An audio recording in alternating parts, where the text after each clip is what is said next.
नमस्कार मंडळी. तर आज बनवूया स्ट्रीट साईड पावभाजी.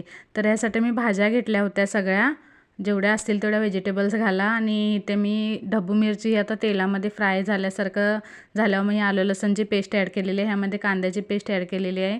आता हे थोडं भाजलं की टमाटरची पेस्ट ॲड करणार आहे आणि ग्रेव्ही थोडी शिजायला ठेवायची. हे जेवढ्या भाज्या शिजवल्या होत्या ना, त्याचं मी पाणी काढलं आहे, ते नंतर ह्यामध्येच ॲड करायचं आहे.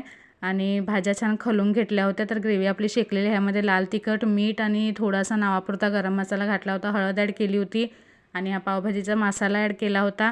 आता जे आपण ही बारीक केलेली एकदम रॅस्ट केलेली जी भाजी आहे ती ह्यामध्ये ॲड करायची आहे. आणि एक मी मसाल्याची पुडी घातली होती कारण की पावभाजी जास्त झाली होती त्यासाठी. तर पाणी ॲड केलं होतं आणि वरून मी बटर आणि कोथिंबीर घातलेली आहे. तर पावभाजी अशी मस्त आपली तयार आहे.